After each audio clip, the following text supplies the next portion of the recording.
The story begins with a tragedy, revealing that in 1995, a hiker was reported missing in the forests of Central Oregon. Local residents speculated that the missing hiker had been infected by the face of the wolf virus. Then the story moves to a small family, consisting of a father named Grady and his son Blake. Here, Grady shows Blake a very beautiful view. That morning, they head into the wilderness to hunt a deer.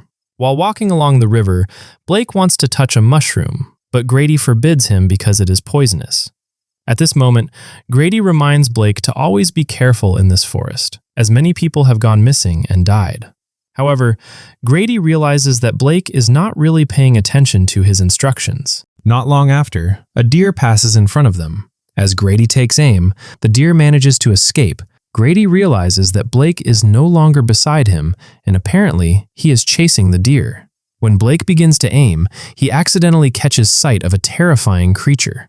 Fear takes over him as he slowly steps backward. Suddenly, Grady appears behind and scolds him for wandering off. At that moment, the growl of a wild beast echoes through the trees. Grady quickly takes Blake to a watchtower for shelter. Realizing that the creature is following them, Grady immediately points his rifle toward the door. After a while, Grady decides to check the situation. He sees a deer that has just been killed and briefly catches a glimpse of the horrifying creature. To keep Blake from getting scared, Grady tells him that it is just a bear. After arriving home, Grady contacts his friend and says that he has found a hiker with the face of the wolf. Unconsciously, Blake has overheard the conversation.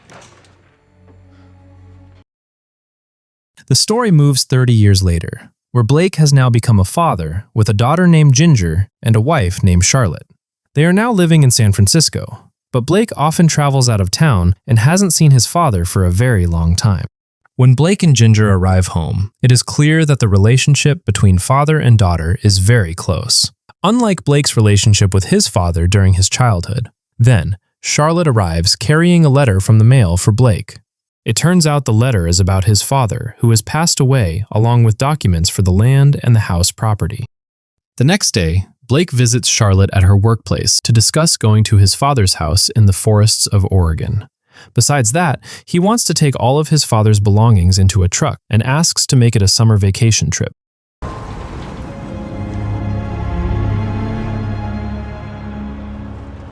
Upon arriving in the forests of Oregon, Blake, who hasn't returned for a long time, gets lost in someone else's land. Wait, is this it? Shit. While he checks the map, a man appears from a watchtower and greets him.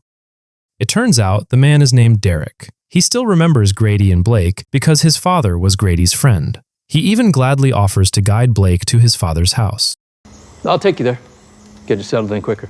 At first, Charlotte hesitates to accept, but she has no other choice if they don't want to get lost. Then, Derek warns them not to be outside the forest when night falls, as the area has no electricity supply. Derek says that Grady's house is only about 100 meters away, but suddenly, Blake almost hits a mysterious creature in the middle of the road.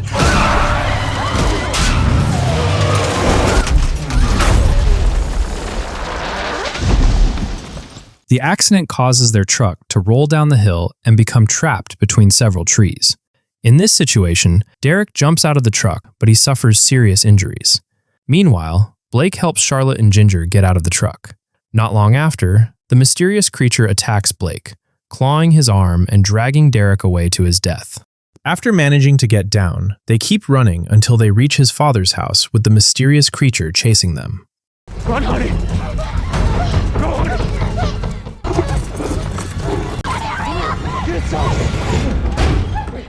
Once inside, Blake quickly covers the doors and windows.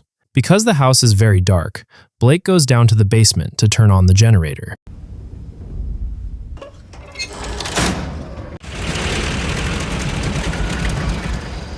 Finally, the electricity in the house turns on. Blake immediately goes to his family and apologizes to his daughter for the frightening incident. Charlotte discusses the mysterious creature with Blake, but he admits that he doesn't know anything about it. Seeing that Ginger can't sleep, Blake ensures that the mysterious creature has gone and blocks the door with a cupboard. Then, he tells Ginger to go to sleep and tries to calm her by saying that he will always protect her. You must be able to read minds. Blake remembers his father's satellite phone. As he tries to use the radio to call for help, he smells meat, which leads him to another room. When he eats a small piece of the meat, his tooth suddenly falls out. Besides that, Charlotte realizes that the mysterious creature has clawed Blake's arm, and she quickly treats his wound. I don't know. This doesn't...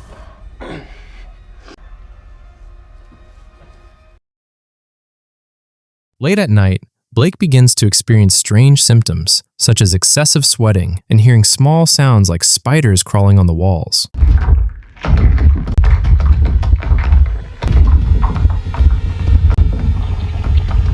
He wonders why his sense of hearing has become so extremely sharp. Not long after, Blake hears heavier footsteps coming from outside. He sees someone moving past the window and heading toward the door. Just as Blake is listening closely to the sound, suddenly,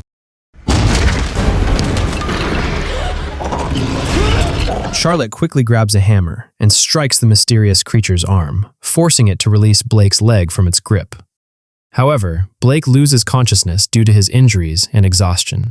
After a few hours, Blake begins to regain consciousness, but he experiences something unusual.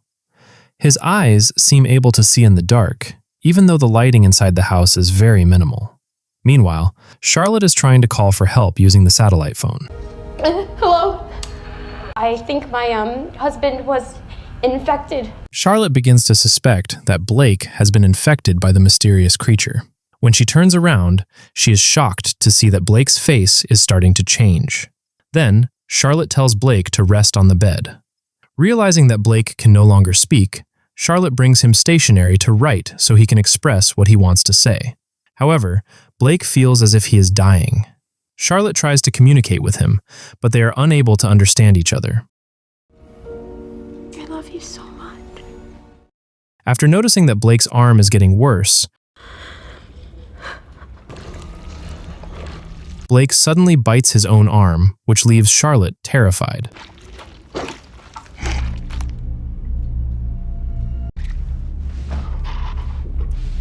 When Charlotte walks toward the window, she sees a car outside the house. She quickly goes to the storage room to look for the car key. After finding it, Charlotte decides to leave with her family.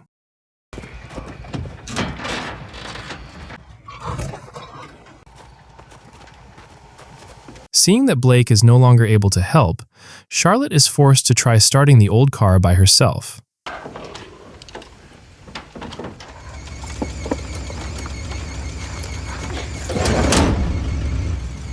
After she successfully starts the car, suddenly,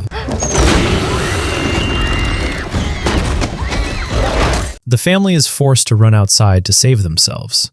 The mysterious creature chases them quickly. Meanwhile, they take shelter on top of a greenhouse. There, the creature begins to attack and almost clawed Ginger's leg.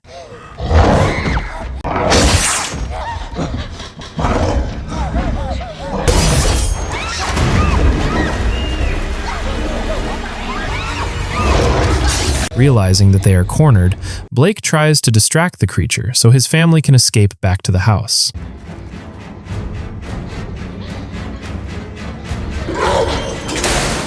After Blake successfully deceives the mysterious creature, he asks for the door to be opened so he can get back into the house.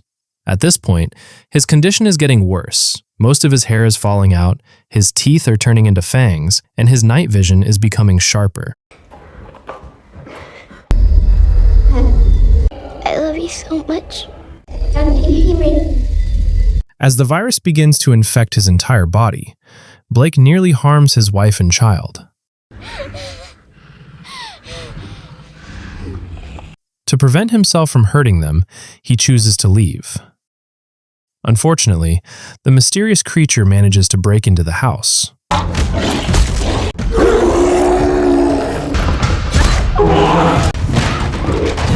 Blake fights back to protect his family. Besides that, Charlotte also helps, giving Blake the chance to kill the creature.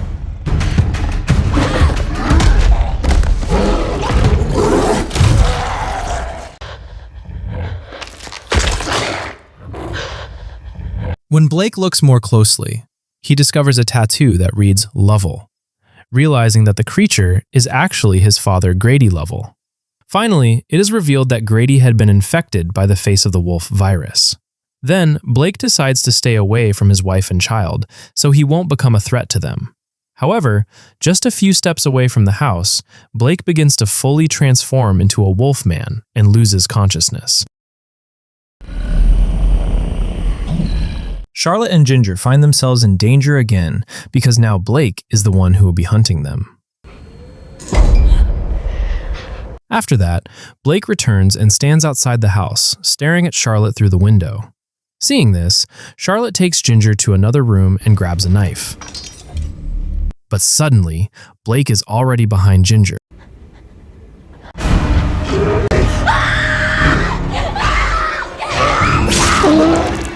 Feeling threatened, Charlotte quickly takes Ginger out of the house and runs to the shed to hide.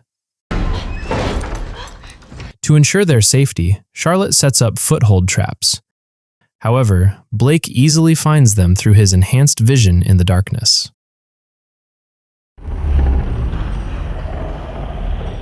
Fortunately, Blake gets caught in the trap that Charlotte had prepared. Seeing the opportunity, Charlotte and Ginger escape into the forest. But Blake, growing more feral, bites off his own trapped leg and continues hunting them.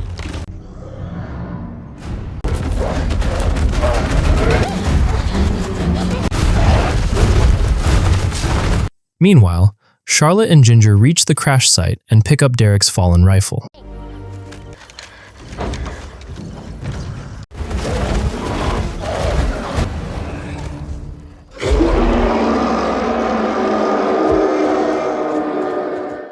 Hurry, Mom, he's coming. Hearing Blake's howl, Charlotte and Ginger quickly take shelter in the watchtower.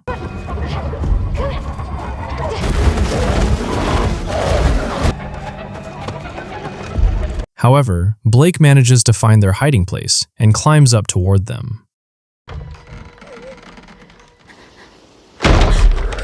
When Ginger sees her father, she asks her mother to end the situation, but Charlotte hesitates. As Blake is about to attack, Charlotte is forced to shoot him. A few moments later, Charlotte and Ginger climb down to approach Blake. Ginger gently holds Blake's forehead for the last time. After that, Blake dies, leaving both of them deeply saddened. At the end of the movie, Charlotte and Ginger walk together, looking out over the valley that Blake once visited with his father when he was a child. And that was the storyline of Wolfman, released in 2025. Thank you for watching. Don't forget to subscribe if you enjoyed it, and see you next time.